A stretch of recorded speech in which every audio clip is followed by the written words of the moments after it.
जय हिंद प्यारे मित्रों, स्वागत है आपका आपके YouTube चैनल विकास सिविल एकेडमी में।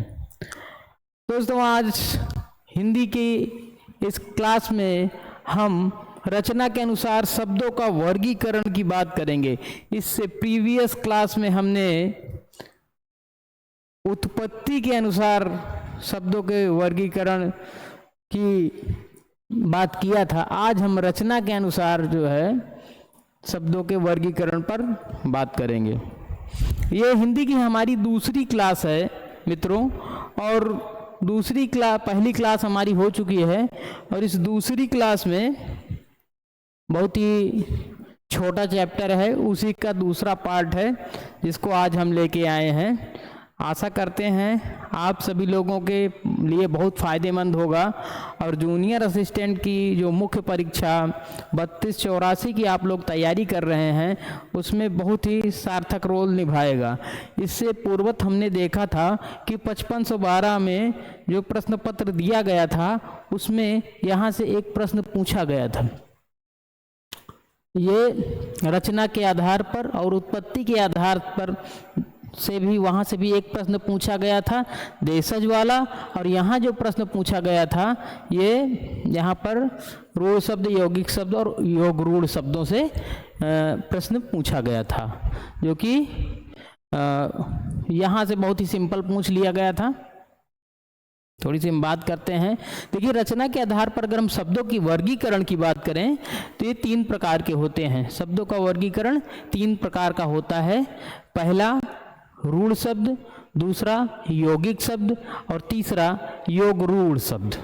तो अगर हम रूढ़ शब्दों की बात करें तो रूढ़ शब्द ऐसे शब्द होते हैं जो प्रायः जिन वर्णों से मिलकर बने होते हैं, ऐसे वर्णों को जब हम तोड़ते हैं, शब्द को जब हम खंड में बनाते हैं, तो जब वो खंड में बन जाते हैं तो उनका कोई भी जो खंड होते हैं वो सार्थक नहीं होते हैं, यानी उनका कोई अर्थ नहीं निकलता है।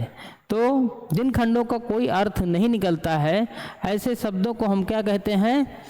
रूढ़ शब्द कहते हैं। ठीक है, रूढ़ शब्द कहते हैं। जैसे देखिए, रूढ़ शब्द में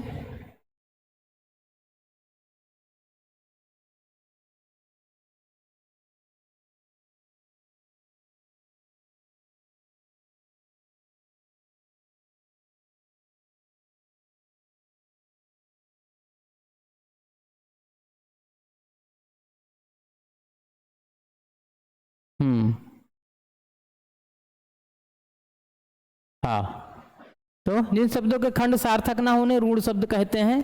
जैसे नाक, कान, पीला, ये सब जितने शब्द हैं ये रूढ़ शब्द हैं। ठीक है। जैसे हम कहें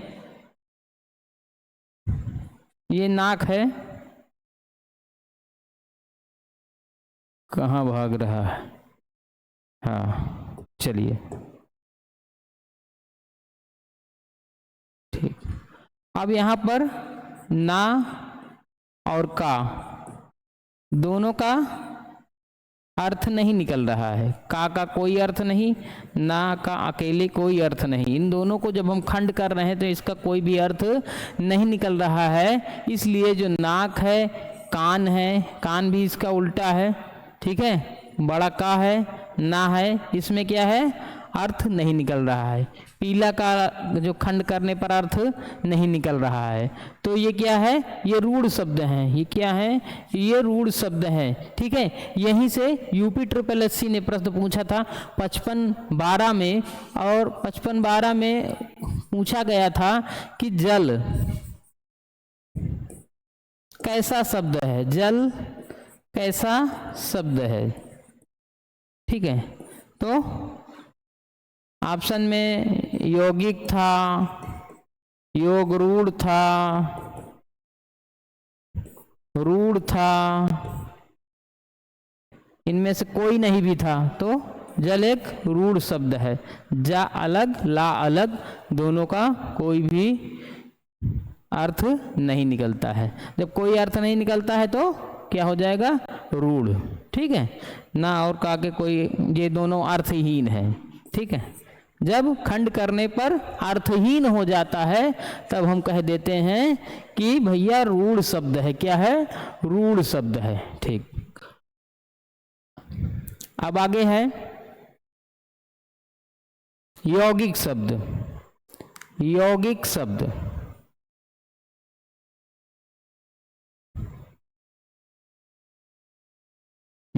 यौगिक शब्द, यौगिक शब्द कैसे शब्द होते हैं?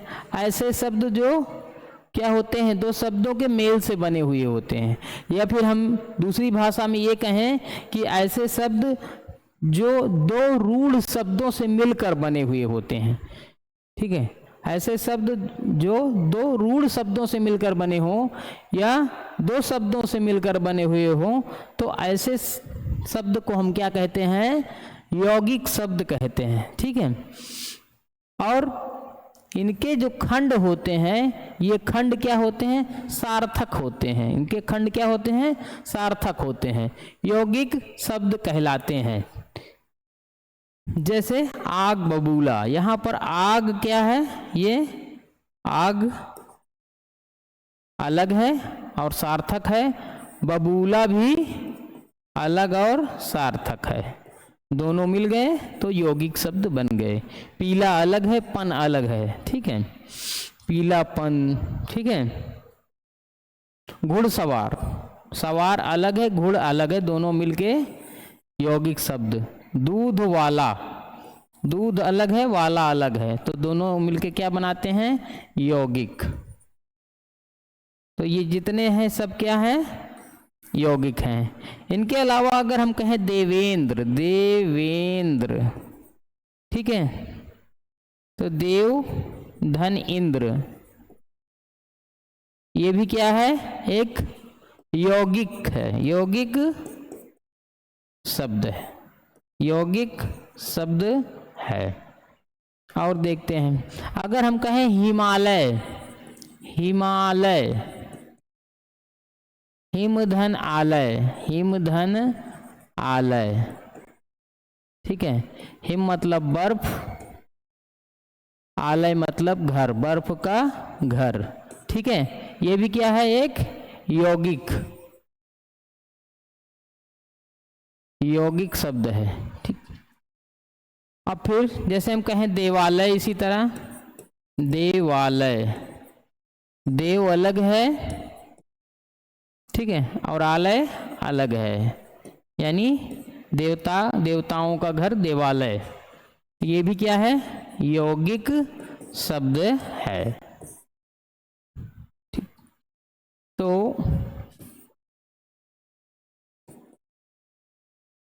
यौगिक शब्द में क्या है? जो खंड होते हैं उनके ये सार्थक खंड होते हैं, दोनों के, दोनों खंडों के अर्थ होते हैं, इसके भी अर्थ होते हैं, इसके भी अर्थ होते हैं। ठीक है, तो दो खंड हों, सबके जो है अर्थ होते हैं। बर्फ, घर, इन दोनों के जो है क्या है? ये इसके सार्थक सार्थक शब्द है, ये दोनों सार्थक शब्द है। अब इसमें आगे हम लोग बढ़ते हैं। यौगिक समझ गए हम लोग। यौगिक के बाद हम आगे बात करते हैं योग रूढ़ की। योग रूढ़,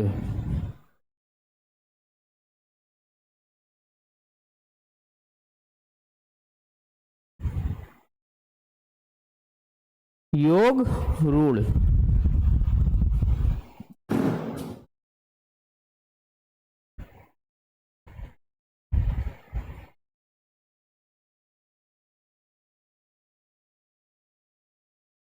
ठीक ठीक।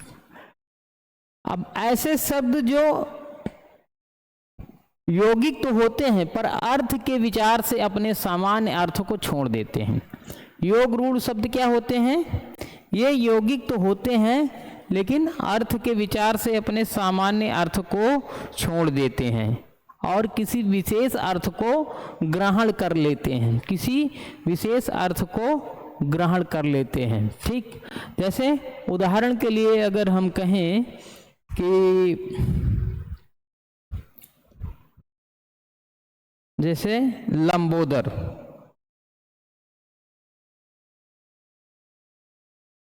लंबोदर,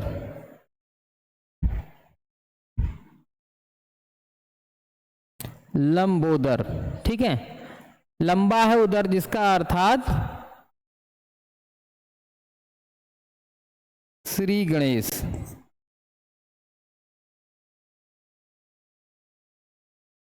चक्रपाणी, चक्र है हाथ में जिसके, ठीक है, अर्थात भगवान विष्णु। जलज, जलज क्या है?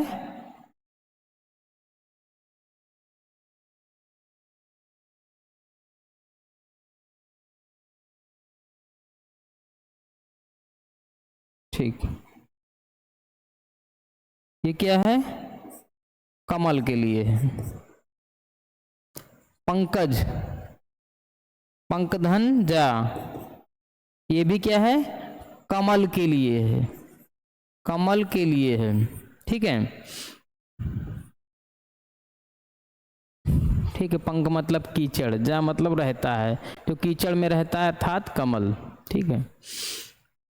अब तो ऐसे शब्द जो यौगिक तो होते हैं पर अर्थ के विचार से अपने सामान्य अर्थ को छोड़ देते हैं, किसी विशेष अर्थ के परिचायक होते हैं, किसी विशेष अर्थ को बताते हैं, इस प्रकार के शब्दों को हम योग रूढ़ कहते हैं। इस प्रकार के शब्दों को हम योग रूढ़ कहते हैं।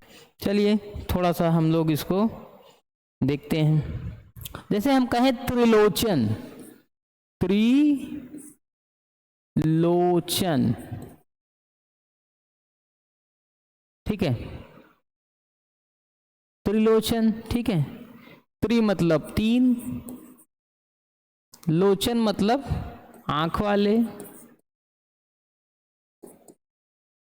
तीन आंख वाले अर्थात भगवान शिव, भगवान शिव, ठीक है। तो ये त्रिलोचन शब्द कैसा है? ये त्रिलोचन शब्द योग रूढ़ शब्द है, योग रूढ़ शब्द है, ठीक। त्रिलोचन शब्द योग रूढ़ शब्द है।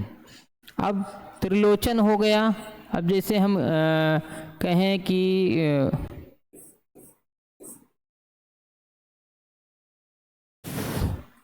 त्रिलोचन हमारा हो गया।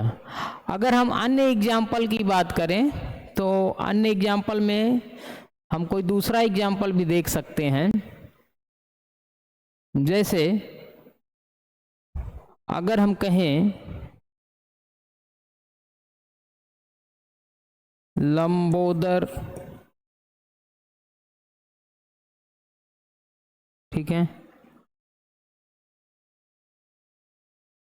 लंबा धन उधर अर्थात लंबा है उधर जिसका भगवान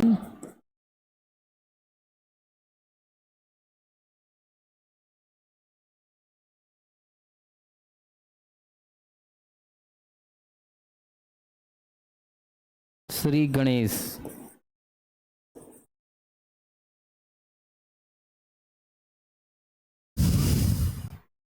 जैसे हम कहें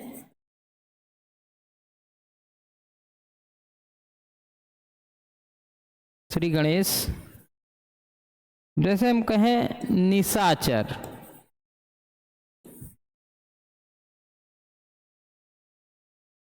ठीक है, निशाचर अर्थात रात्रि में चलने वाले, रात्रि में चलने वाले, रात्रि में चलने वाले इसका सामान्य अर्थ है, लेकिन विशेष अर्थ में क्या है? निशाचर को राक्षस कहा जाता है, राक्षस। इसलिए यहां पर क्या होगा? योग रूढ़ होगा, योग रूढ़ शब्द, योग रूढ़ शब्द होगा।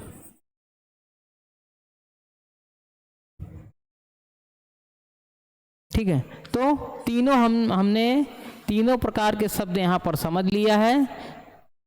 तीनों प्रकार के शब्द हमारे यहाँ पर कंप्लीट हो गए हैं। अब यहाँ से प्रश्न यदि पूछा जाता है तो यदि हमें जानकारी होती है तो हमारा कभी भी गलत नहीं होता है।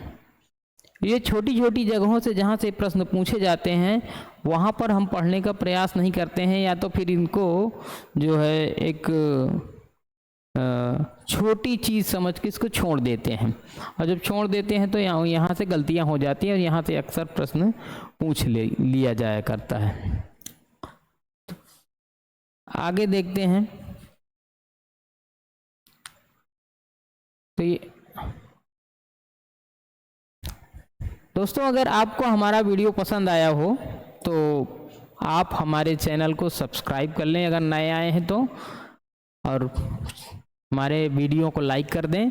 अगर आप हमारे पावर बैच से जुड़ना चाहते हैं, क्योंकि जो हमारा पावर बैच है कनिष्ठ सहायक मुख्य परीक्षा है, मुख्य परीक्षा के लिए जो है एक स्पेशल बैच है जिसमें हिंदी और यूपी स्पेशल,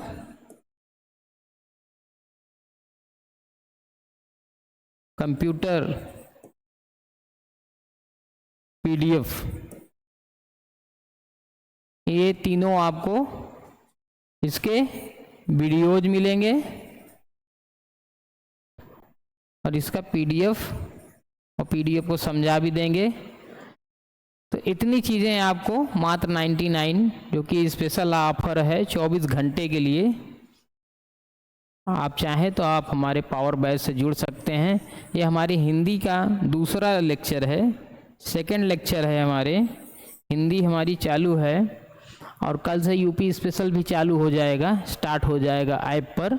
तो आप लोग हमारे ऐप विकास सिविल एकेडमी के ऐप को डाउनलोड कर लीजिए, और आशा करता हूँ मित्रों आप सभी लोग अच्छे होंगे और अपनी तैयारी कर रहे होंगे।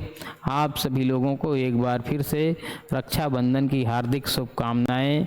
आपका त्यौहार मस्ती में इसी तरह बीते और आप लोग आनंदित रहें। तो आज हमारी क्लास यहीं पे समाप्त होती है। नमस्कार मित्रों, धन्यवाद।